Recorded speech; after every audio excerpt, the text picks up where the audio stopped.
Hey, you guys, you already know what time it is. It is the tea is toxic. And thanks so much for tuning in. If you guys caught the last few episodes, I've done Sherry Papini, I've done Reggie Harding on Spotify and YouTube. If you haven't checked it out, definitely go listen to it. And if you don't want to listen to it, that's fine. Listen to this one. I'm not going to complain. Okay. Anyway, I decided to start something a little new since I'm so new to the Tea is Toxic. And I wanted to start everything by doing a segment called How Did We Get Here, which kind of pretty much explains what led to this toxic story. So you guys know when you see those memes and they're like, it's not healthy to watch a lot of true crime. It's not healthy to fall asleep to true crime. You might be a psychopath. Y'all, I'm a big part of the problem, okay? Because if there's one thing that I love, it's some true crime podcasts, true crime docuseries, documentaries. Shout out to some of my faves, Black true crime podcast, Sisters Who Kill, Bailey Sarian. It's the mystery for me. I'm locked in every single week. Definitely check them out. These girls are on Spotify. So, how did we get here? Easy. I'm listening to one of these girls, and lo and behold, an extremely toxic person comes up, right? Every murder is not a toxic murder. It's a psychopathic murder, but it doesn't make it a toxic one. But this one right here, I think, takes the cake for why in the world all of this energy. So let's get into it. We're going to talk about John List today, okay? John List was born in Michigan, and he was named after his father. Now, his family was Lutheran. He grew up Lutheran. They were heavy in the church. His father was a Sunday school teacher, and he ended up following in his father's footsteps in his adult life. Once he got settled down with his family, he became a Sunday school teacher, but we'll talk about that later. Okay. Now, in 1943, time skip, right? We're going to jump straight ahead to when he gets a little older. He enlists in the U.S. Army, and he serves as a lab tech in the World War II. And in 1946, he was discharged. He enrolled at the University of Michigan, and then he got his bachelor's in business administration and a master's in accounting. So good for you, John. You're taking off okay so far. In 1950, November, John was called back to active military service due to the Korean War.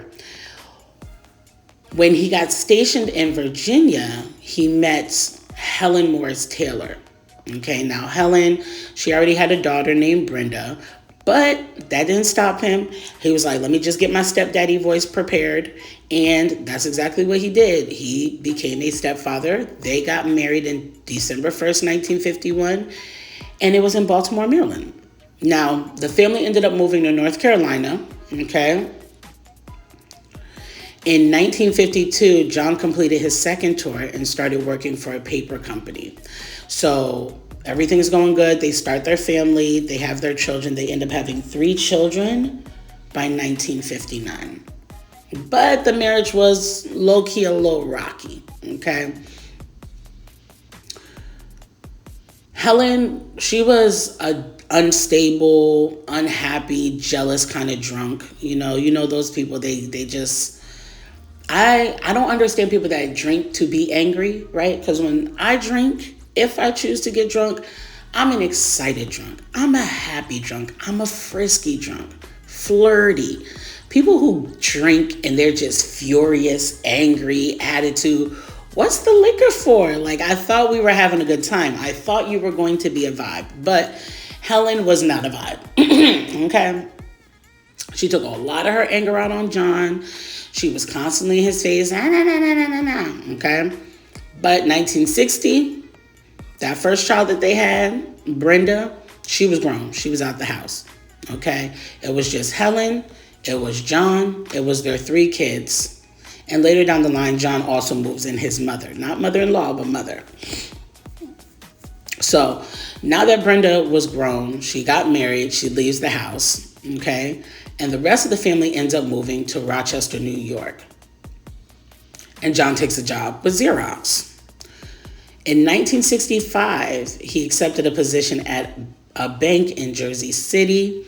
And then that's where he purchased a Victoria mansion, moved his family and his mother in. It was like the perfect family man. Let me just start by saying, when I was a kid, I moved around a lot. Now, it wasn't because I was an army brat or any of that other stuff. My parents just was not keeping it together. They were young and they were not being financially responsible. So in their 20s into their 30s, we were all over, like, this year I got this school, the next year I got that school. And then we finally settled on a small town when I was 10, and that's where I graduated from. But that's really the energy that John's giving. I mean, he has really moved his family all over the country so far. And it's just like, my guy, are we going to settle down? Are we going to relax? Are we going to chill out? Whatever. So now they've gone from North Carolina to New York to Jersey City. And now they're living good. You know, John is making sure he's taking care of them and they're happy. Okay. But there's a little bit of a problem. John, he's not really accepted in the workforce. Okay. He comes off icky. He seems creepy. His coworkers thought he had a great life, but he had no friends because they called him aloof. Aloof? What's aloof? I'm going to tell you what aloof is, y'all, in case you don't know. I took a little Google clip, and here's what I got for aloof. Not friendly or forthcoming, cool and distant, conspicuously uninvolved and uninterested, typically through distaste. So John was not getting along with people, okay? He was like, I'm going to come in, I'm going to clock my 9 to 5. No, I don't want to go bowling. No, I don't want to have, cocktail hour after work. Leave me alone. And so he really lacked those social skills, and he came off to his employees as cold, okay? And because of it, remember I said there was a lot of moving around. Well, come to find out, that's why John was losing his jobs. Yeah, he had the degrees and he had the experience, but the ability to interact with individuals in order to keep a healthy work life, he just didn't have that, okay? It seemed like he was moving up the professional ladder, but in reality, his inability to connect made him look dangerous, and he was fired because of it, because nobody likes the guy showing up at work in a trench coat and no happy highs or hellos or smiles. You feel me? And the same thing happened with that Jersey City bank. But John wanted his family to think he had a job. So he would continue like the routine of waking up, getting ready, getting dressed, eating breakfast, grabbing his briefcase, heading to the train station. And then that's where it stopped, Joe.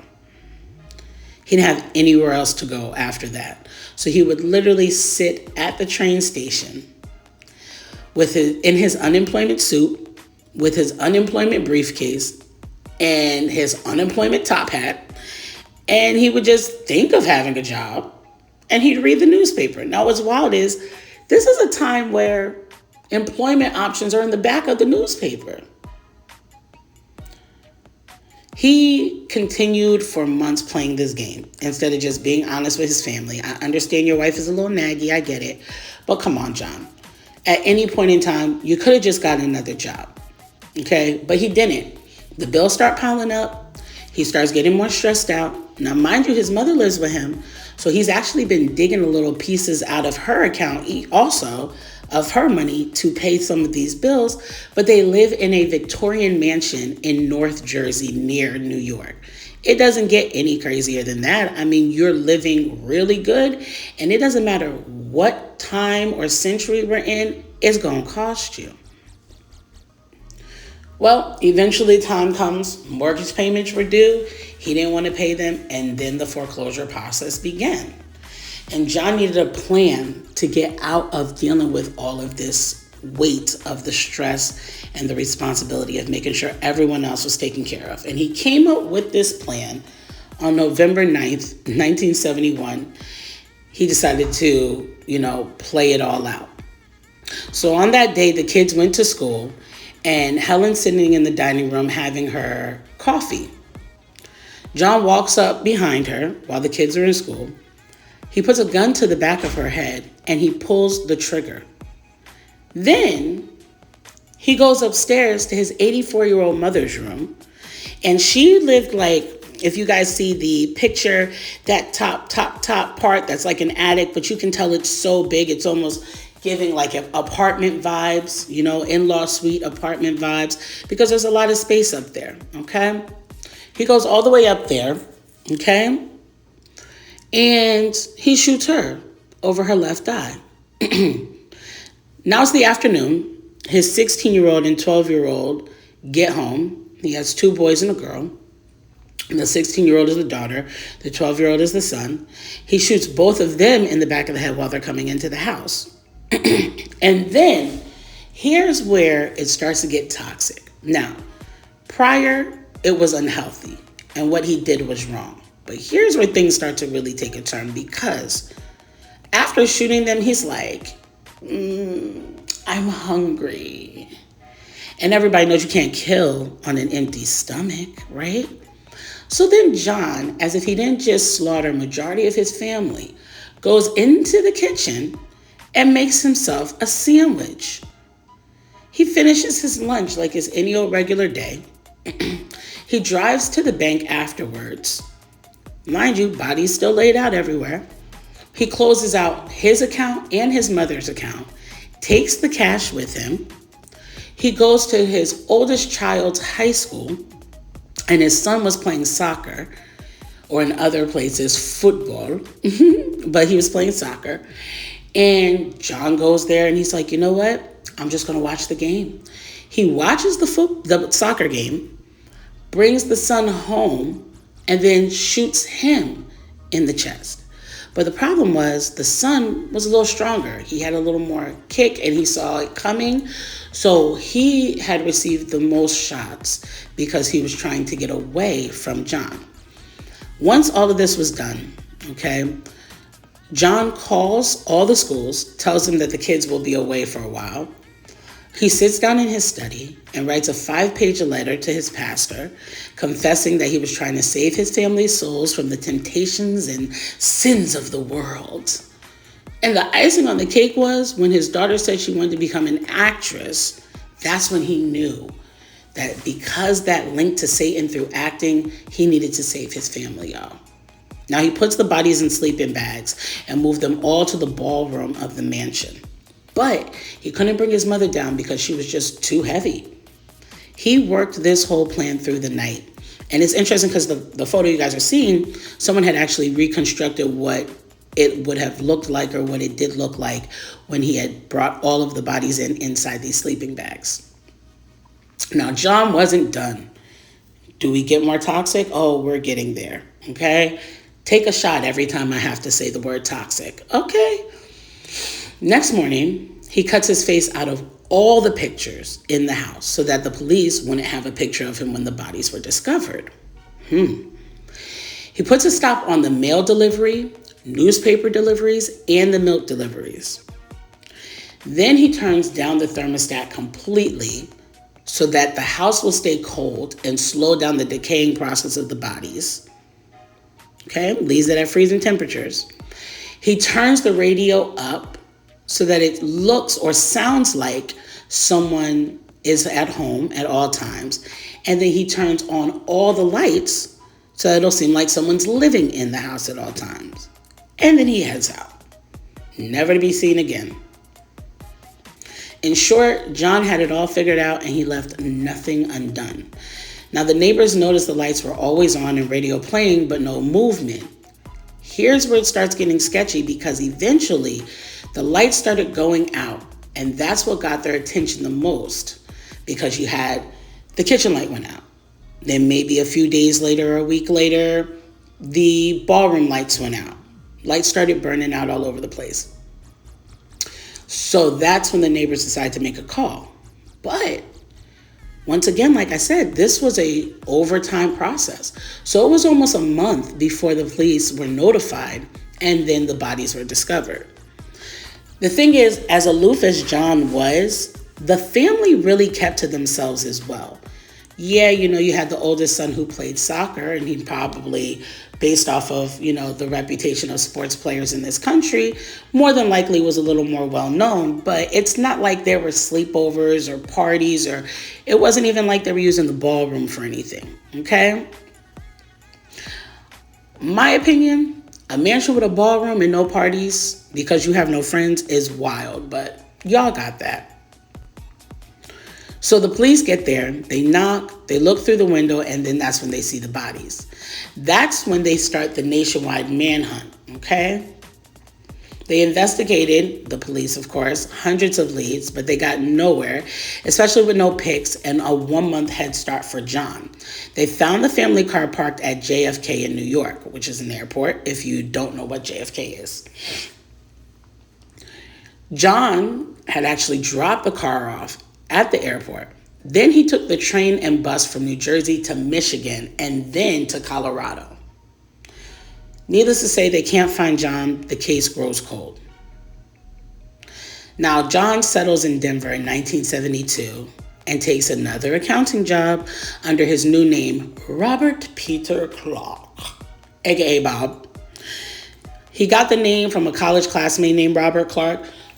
When they finally had an opportunity to interview John later down the line, he told them that that was one of his college friends. But when they got a hold of Robert Clark, he was like, I don't even know who that dude is, so y'all can keep me out of this. Once again, in good old pattern of toxic fashion, John joins another Lutheran congregation. He ends up leading the carpool ministry. And then at church, he meets Dolores Miller. They hit it off just like his first wife, because for such an aloof man, he sure does know how to get ladies, which is so wild. You don't know how to talk to men, but you do know how to talk to women. I digress. So they end up married in 1985.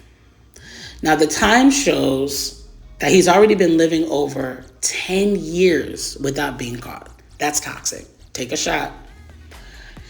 Dolores, she had no idea about his past or his real identity.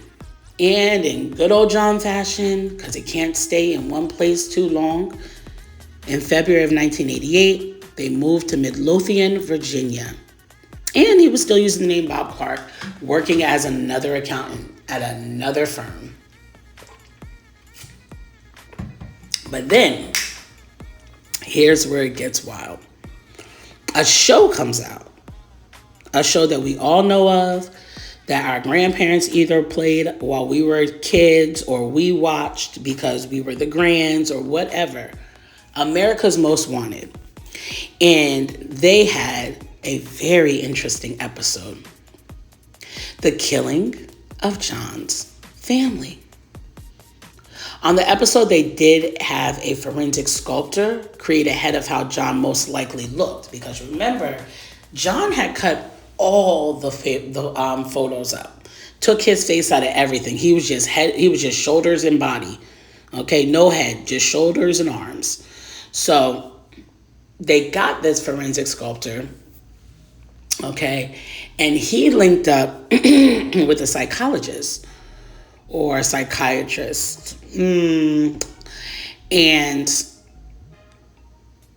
they spoke together, and based off of the personality information, that's how he was able to create this sculpture without having an actual face.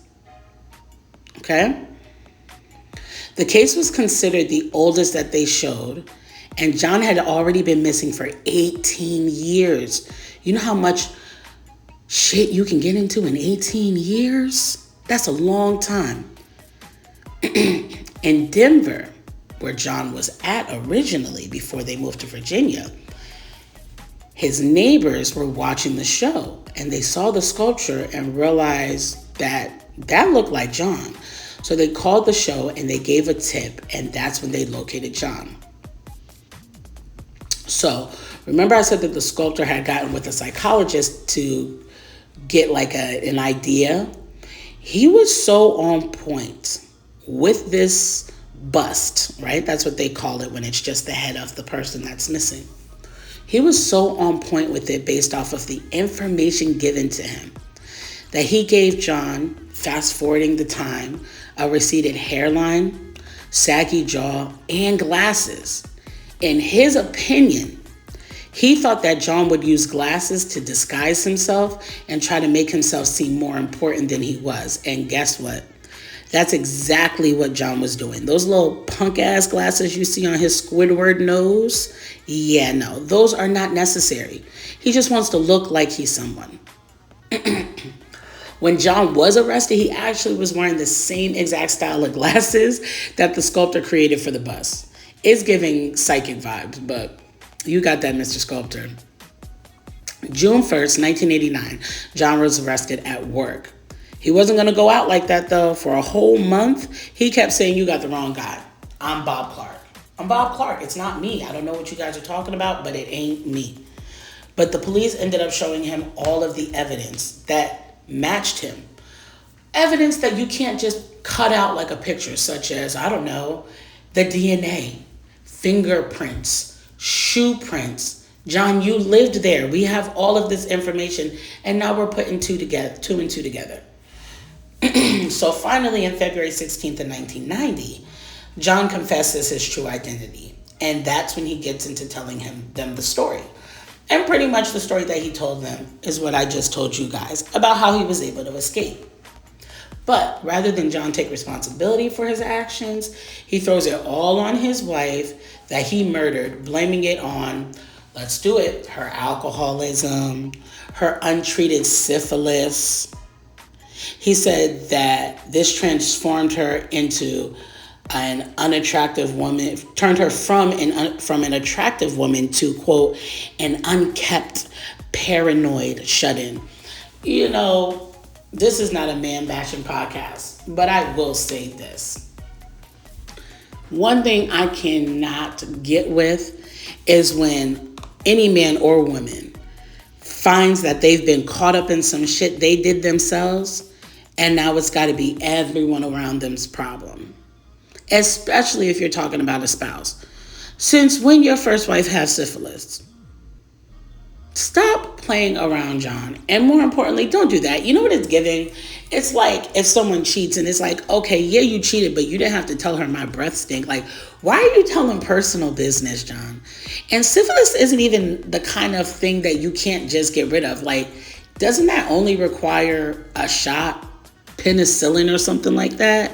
Like, come on, John, stop. Your wife was not just sitting around, barking her syphilis alcoholic's lips at you 24/7. None of that was even necessary, John. Like, you're petty. You're petty. It's definitely giving, who lives in a pineapple under the sea, ass boy. Stop your Squidward games. But that wasn't all he had to say about his wife, you guys. And he's so icky. He said she belittled him publicly. She told him his sex was trash compared to her first husband. Not gonna lie, y'all, I kind of believe that was a thing. I could see her saying that, especially if he's so weird, where it's like, what's wrong with you? Do something with yourself. The psychologist said John showed no remorse or empathy and never apologized for his actions.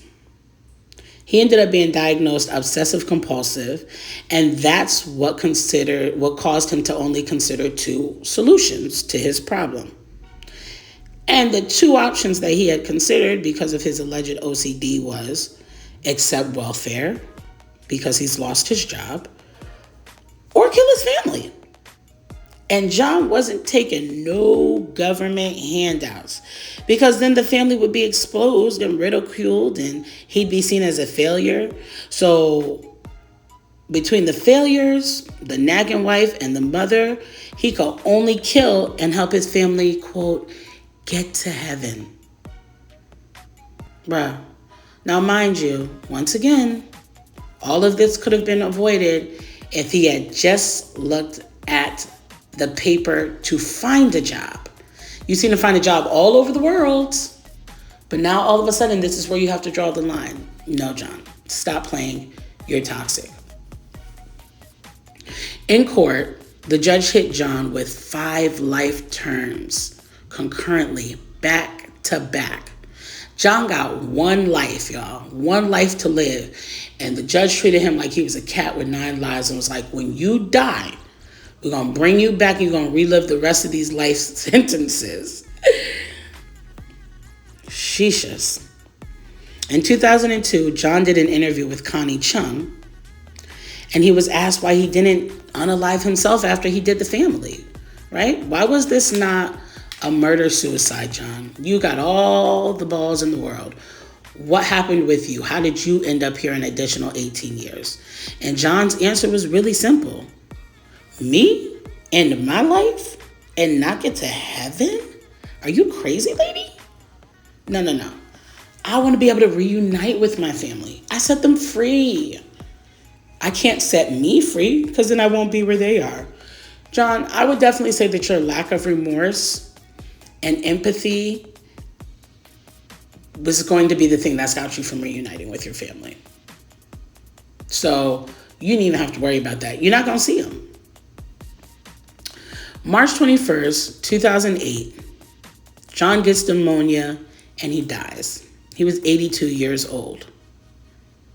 This man lived a very long life and had a long time of freedom before even being put into, quote, captivity, right? Now, as for the mansion, it was destroyed by arson 10 months after the murders. And they think that, of course, that was intentional because of the bodies that had been, the lives that had been taken in that house. And so they just, I don't know, maybe the neighbors didn't want to bring down the property value. They was like, get that shit out of here. A new house, though, it was built on the land in 1974. So, y'all, that is the story of John List. This man took killing to another level. And, I'm definitely a big component in resenting people who hide behind religion as an excuse to do unreligious things, okay? Everyone that's in church or has any kind of specific religion, they are not bad people. But I cannot stand the bad apples that make everyone else look crazy. This is the reason why church hurt is a thing, which we're not going to get into today because this isn't about specifically church hurt. But at the end of the day, John wanted to be part of all these different ministries and all these different clubs in his faith.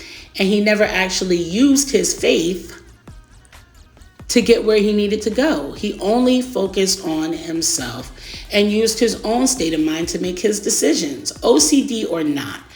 If you're choosing church, then you're choosing faith and you're choosing God.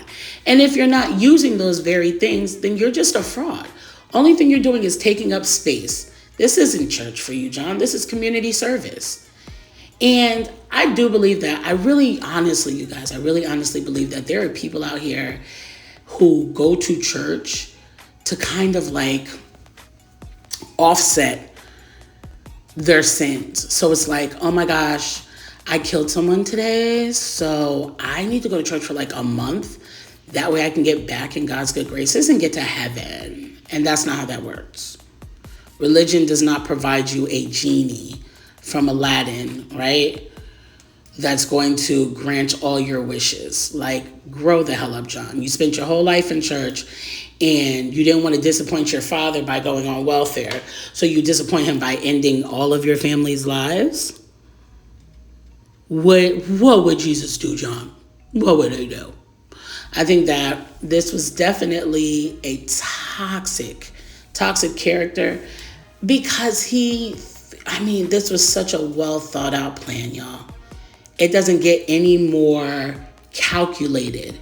And this man really spent all of that time at a train station. I don't know how he didn't get no hemorrhoid sidebar because aren't those train stations like wood benches? Boy, if you don't get your tough ass buns out of here. But anyway, he really spent all that time calculating how to end the lives of everyone he claimed to love instead of figuring out how to get them in a better position. Now, what I wasn't able to find out was anything about Brenda, the stepdaughter who had kind of grown up, who did grow up and moved on with her life and had her family. And it's a shame because, she lost siblings, she lost her mother. She's essentially like an orphan by that point. So, so sorry for her for that one. But you guys let me know what you thought about this. let's rate it. Toxic on a scale of 1 to 10. What is it giving? And if there's anyone that you want me to talk about, definitely inbox me. You can find me on Instagram, AJ's Toxic Seat, AJZ, and the same on TikTok, and the same on Twitter, which is now been switched to X because nobody likes that. Try again, Elon. But yeah, let me know what you guys thought of this episode, and I'll be seeing you next week. Bye.